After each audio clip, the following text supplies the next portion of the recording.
All right, please join me in welcoming back to Active Aging Coalition, Lauren Lane Powell.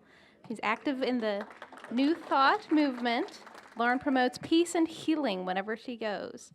She is an active member and songwriter of the Bloomington Threshold Choir, receives many requests to teach voice lessons and forgiveness lessons. In her own words, rediscovering my authentic, natural, healing voice has been an exciting adventure of motions and emotion, of sound and soul, of healing and hope, and she's here today to share this adventure with us. And she also has a book coming out in 2016, Holy Shift, Everything's a Gift. So please join me in welcoming Lauren.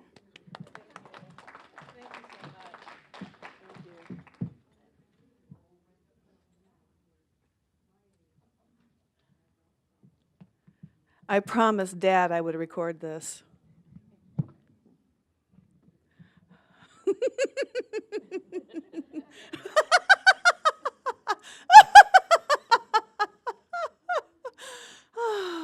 Tell me why that feels so good. Why does laughter feel good to everybody? What is it about laughter? Anybody? It releases endorphins. Thank you. Absolutely. Why else? It's contagious. Thank you. Anybody else? It makes us breathe deeply. Absolutely. My motto is, if you can laugh, you can sing. And if you can sing, you can help yourself heal just by relaxing, what the voice does naturally. So I'd like to introduce you a little bit more to myself in song.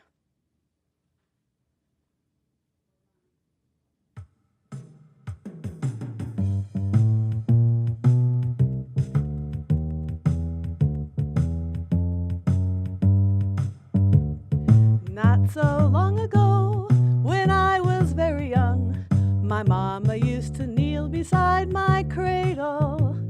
Though I was just a babe, she whispered this to me. She knew I'd understand when I was able. She said, Lauren, you're a gem. You can do anything. The whole wide world is your parade. All you gotta do is dream. Let the others do the scheming. Come what may, some may tell you not to sing. Some may tell you not to laugh out loud. Some may tell you not to pray to your God. But don't you listen to a word they say. Some may tell you not to dance.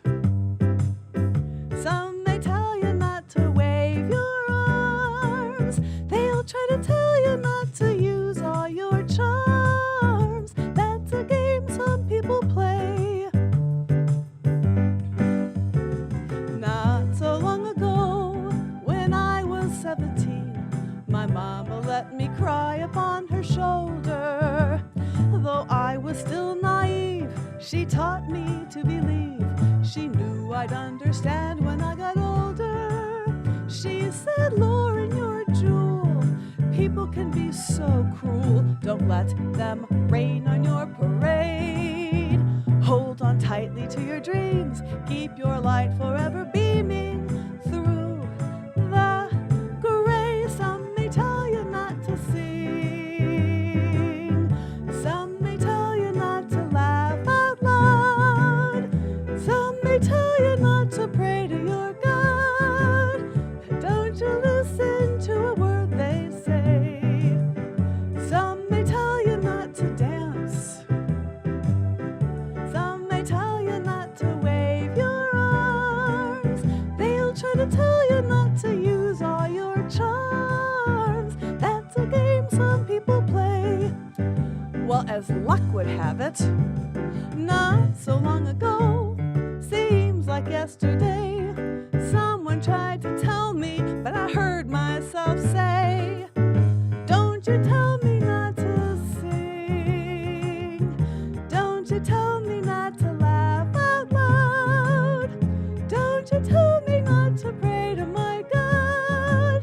I won't listen to a word you say.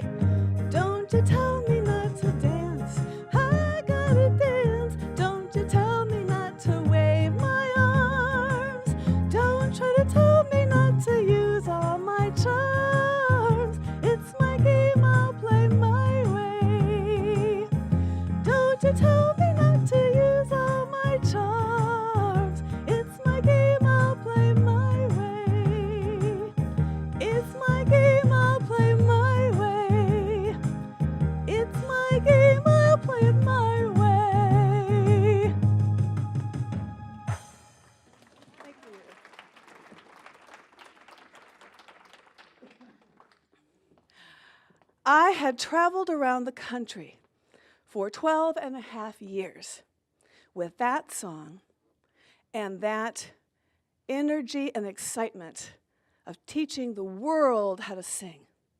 I used to believe that everybody could sing. Now, I am absolutely convinced that we all must sing. When we don't feel comfortable with our source of expression, parts of our body can and often does break down. I could very easily develop stress in my shoulders and neck. My digestion can be affected. But by breathing more deeply, by using the speaking voice now like I'm singing, instead of the other way around, everything changes. This voice feels, correct me if I'm wrong, somehow more loving than this one ever did. But I can drift back into this very easily because this is obviously the voice that I grew up speaking with. But it's the difference between burlap and velvet. Our voice colors everything we say, does it not? I love you sounds so different than I love you ever could. So think about your own voice. Are you often accused of being angry just because of the tone of voice? Or do you put people at ease as you speak, as opposed to putting people on edge? I was on the road, like I said, for 12 and a half years, claiming my perfect health, teaching the world how to sing and speak, and then using the voice for healing and soothing.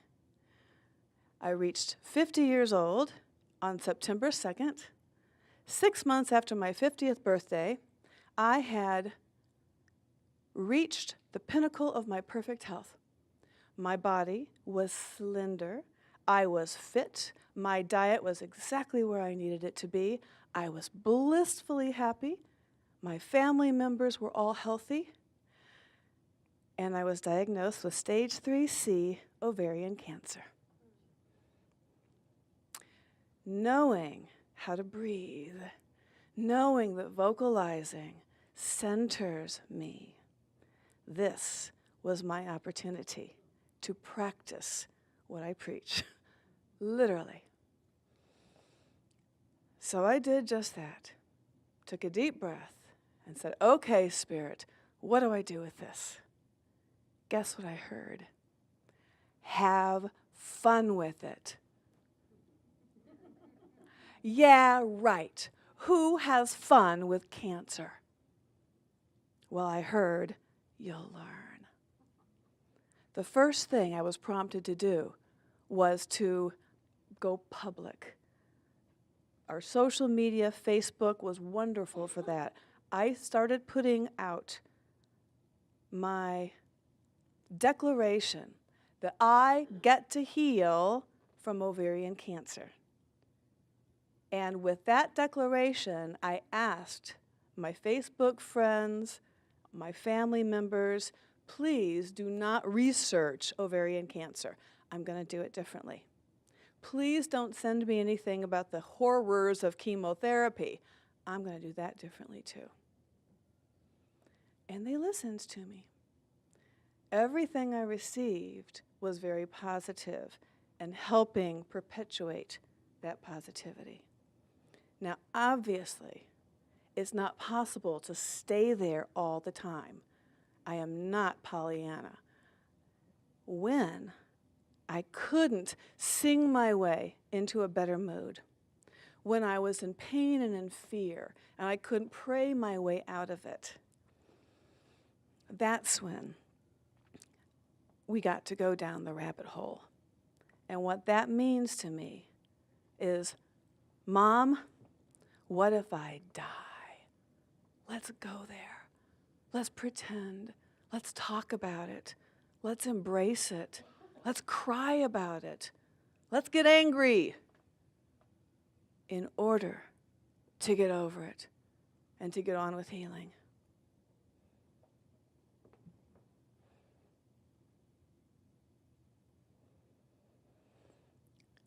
chemo then became chemo-dreamo treatments.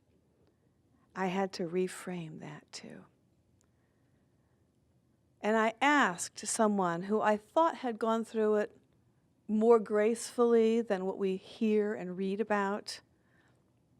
And she reminded me that my healthy cells were going to be sacrificed for my perfect health, because obviously the good cells die along with the bad cells, right? And that's what we all know about chemotherapy. She reminded me that the word sacrifice means to be made sacred. With that knowledge, every time I had the opportunity, and I say that very lovingly, to undertake a chemo-dreamo treatment, I would do so in gratitude. Whatever that looked like to me at the time, I would thank my cells for sacrificing themselves for my perfect health.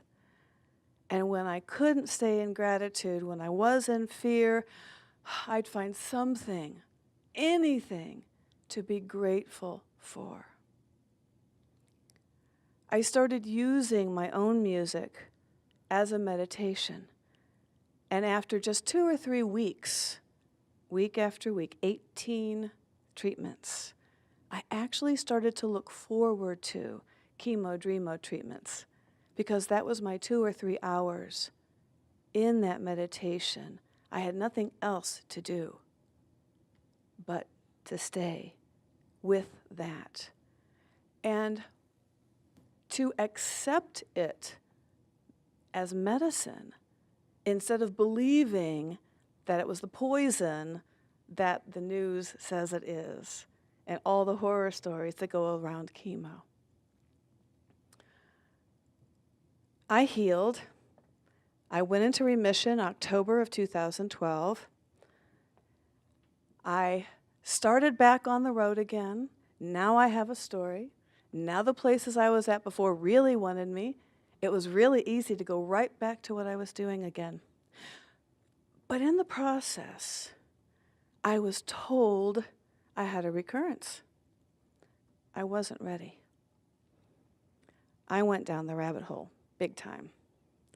And again, using my stillness, using my breath, using my voice, I asked, what do I do with this? Guess what I heard this time? Die. Practice. Pretend. Act as if.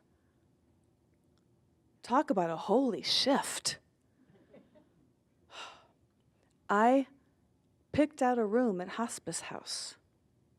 I started writing more music that I wanted sung to me. I imagined what Mom and Dad might do without me. Oh, that was tough. It took 2 months of living with the possibility of dying, out of which came the knowledge that, of course, death isn't necessarily something that we can avoid. We're all going to go there. So how can we do it gracefully? How can we embrace it? How can we love ourselves into it, knowing that none of us are getting out of here alive? None of us is gonna live forever. Each of us is born, then lives, then dies. And even though we're all in this together, our days are numbered, each one a surprise. So I'm grateful for the time I have among you. Grateful for the lessons learned and shared. I'm so grateful for a lifetime full of music. Daily I am blessed beyond compare.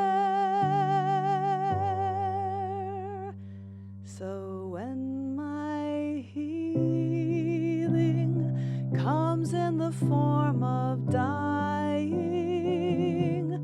when my healing comes in the form of leaving this life, I will open wide to the choir of angels. When my healing comes in the form of death, when my healing comes in the form of dying, when my healing comes in the form of leaving this life, I will open wide to the choir of angels. When my healing comes in the form of death, when my healing comes in the form of death.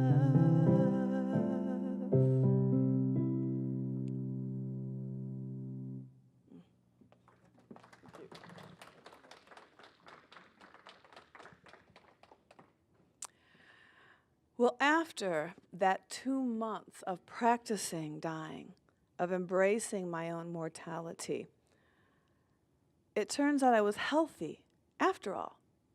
I didn't have a recurrence. And I learned that I am to do something else other than working as hard as I was on the road. Obviously, I wasn't willing to do it differently. Spirit had to do that for me. So when I knew I was healthy, I started doing keynote concerts, started writing a book, started doing more outreach with this, I guess a chemo coach is what I was calling myself, to help other people through what I had been through, including a colostomy and then a repairing of a colostomy. 5 surgeries. In January of 2014, my numbers started to creep up again. By July, I did indeed have a recurrence of ovarian cancer. I was ready. It didn't throw me for a loop. I actually found myself looking forward to chemo-dremo treatments again because I could do it even better this time. I had learned to reframe everything yet again. So, back in chemo, more music, more meditation, this time using essential oils to help me stay relaxed. This time, a little bit shift in the diet, a little bit different ways of doing things. And knowing that I was going to be okay. Lost my hair again. And for the second time in a row, the only side effect I had was hair loss. And I really believe it's because of the meditation, because of the relaxation, because of the trust and the blessing of my body that I did not get sick, like so many do on chemo. I was very blessed. This time last year, I was about at the tail end. I had maybe 4 or 5 more treatments to go. I was looking at being done by Christmas time. Hallelujah. Bald, yes, but done by Christmas. The day before Thanksgiving, the person who I wrote the song for, that I sang originally, some may tell you not to sing, my best friend, my mom, she was diagnosed with pancreatic cancer. I healed just in time. I stopped 3 treatments short of my own finishing because I knew I was in and out of the hospital with her and didn't want to affect myself. So with my oncologist's permission, of course, I stopped 3 short and was blessed and honored to be able to walk my mom through her dis-ease in her end days. My sister and I shared the responsibility. She's up in Michigan, so every other week we would have a mommy swap. And we just made it our life's mission, whatever it took, to be with Mom until she either healed or passed. Now, we found a clinical trial which gave her hope for the 5 months that she was alive. And again, my sister and I were practicing if. What if she dies? We were pre-grieving a possible negative outcome. And my sister and I, in the throes of grief, one day looked at each other and said, "Isn't this delicious?" And we both knew exactly what we were talking about. This angst, this terror of losing our beloved mom, who taught me the things I was singing to you about, hurt so bad, and it was so delicious at the same time. And with that word, delicious, there was another holy shift.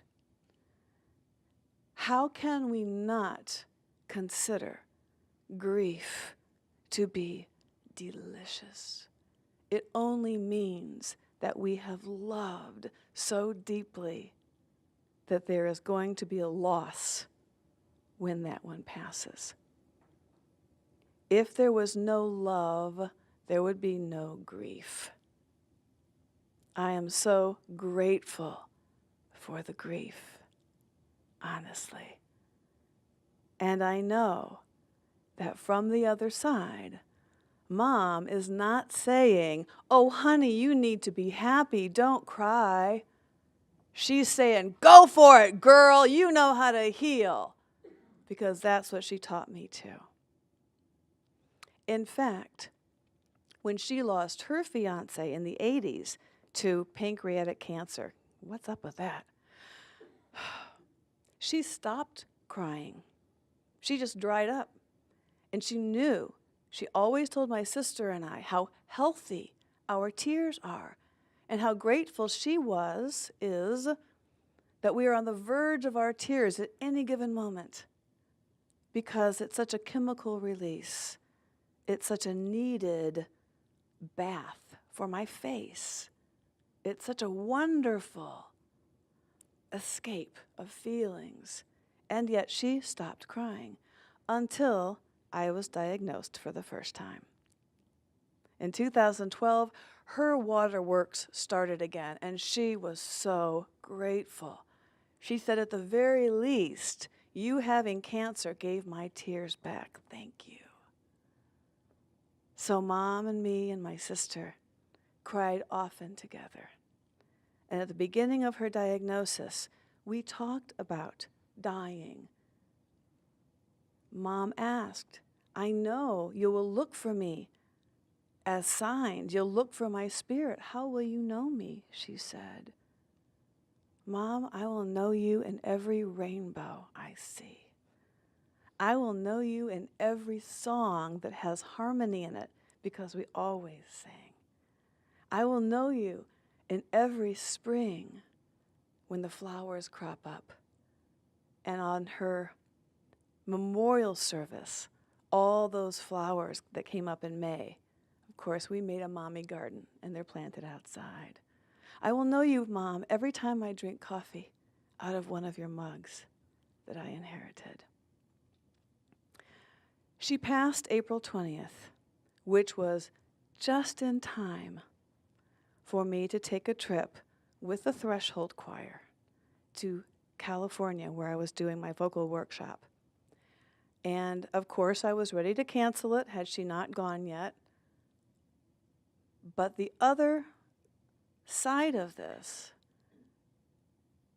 is when I can stand aside or look from above, I can see the perfection in everything. It's amazing. We talk about the perfection and the imperfection because losing Mom is awful, but the way it happened, my being home, not being on the road, was because I had cancer. I may have been back on the road and had to cancel a bunch of things. But the perfection was I could be there with and for her all the time. And she died perfectly 9 days before I was supposed to make this trip to California. Perfection in the imperfection. Well, while I was in California, one of the tables of things that they had laid out were gifts for one another of things that we were releasing of our own. Now, the day before, this little critter was not on the table, but on May 1st, there was a little porcelain bunny rabbit. I saw it and lost it because the one way that my mom could come to me, we did not discuss before she died. The first of every month, my whole family and a bunch of other people try to beat one another saying the word rabbit. That's all. Simple, silly, just rabbit. I got you. We had forgotten about it. The last 2 or 3 months, it seemed inappropriate when she was on her deathbed to rabbit her. She got me from the other side, the very first of the first after she passed. So I know that she's here. I know that when I cry, she's saying, go for it, cleanse yourself. And after I lose it, after I purge, after I get angry, and yes, I do, but when I do it on purpose, because when I come through the other side, it's like magic. That's when miracles happen. That's when song ideas flow in. That's when a new book comes through. All sorts of creativity starts to bubble up when I allow myself the luxury of suffering. Now, hear that again. A very good psychologist once told me when I was trying to save someone from something horrible, he said, how dare you deny them the luxury of suffering? I didn't know what he was talking about. Now I do. It is only in our perceived suffering that we create. It is only out of perceived lack that we invent something new. It is only from our divine discontent that something is reborn in us. So how can we not embrace discomfort, knowing that it's going to open up into something even better, especially when the even better is death.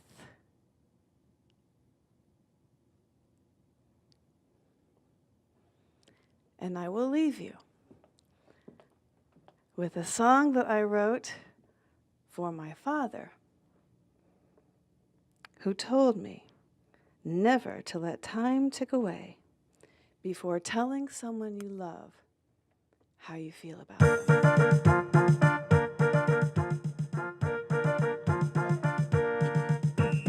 Time to get up, time to get out, time to give up doing without, time to reach in, time to reach out, time to teach them what it's about. Time, it's time to smell the roses.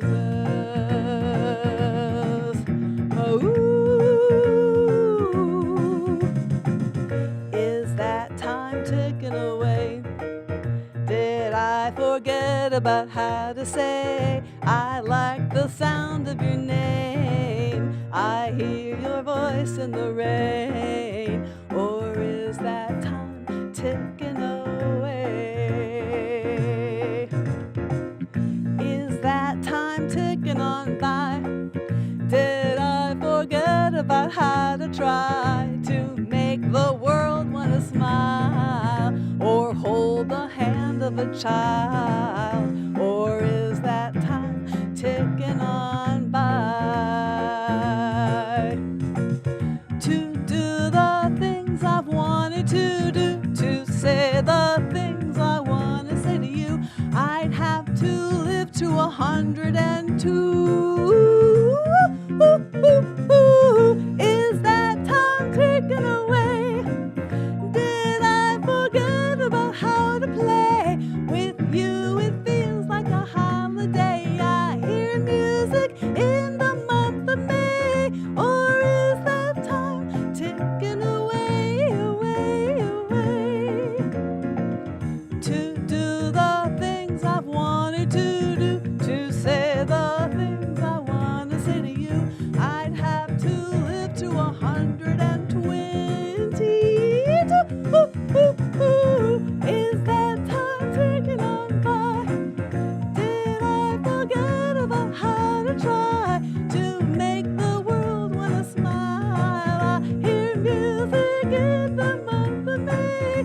Or is that time ticking on by? To do the things I wanted to do, to say the things I want to say to you, I'd have to live to 130. Is that time ticking away? Is that time ticking away? Is that time ticking away, away, away, away? Thank you.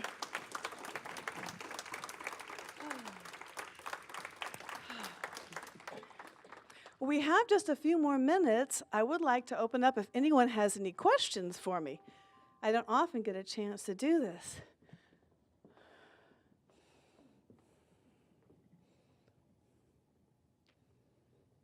Don't all speak at once now. Yes. Well, I think you expressed it so well and so beautifully. And I've got to share with everybody, I saw you up here by yourself, and I looked at you and smiled at you, and you not only smiled back, you started dancing. And I thought, gee whiz, that's a person I really want to know and to have that smile. Thank you. I appreciate that, Beth. Thank you. Did everyone hear what she said? That she saw me from across the hall and waved to me, and I started dancing. Now, if she danced back, she absolutely did. Now, if that made an impression, think about the fact that we only have those 2 or 3 seconds that we meet people and look at each other in the eye. Are you smiling back at all times? There was a news article years and years ago that said one way to combat road rage, don't look at each other. Don't look at the other cars. And I said, that's BS, which is a belief system, right? BS stands for belief system. Shift that. What if you were angry, fighting traffic, and you saw someone coming towards you with a big smile on their face, blowing bubbles out the window, which is what I do. You don't think your own face would soften, that you would smile? It changes the way traffic jams feel. I look forward to traffic jams because I honestly do blow bubbles out the window. It's paramount to meeting a stranger and dancing for him, right? So, this season and beyond, practice wearing the most beautiful garment you have, which is your smile. And if that's the only thing you wear, people will love you up all over the place. Thank you all so much. Happy holidays. Thanks.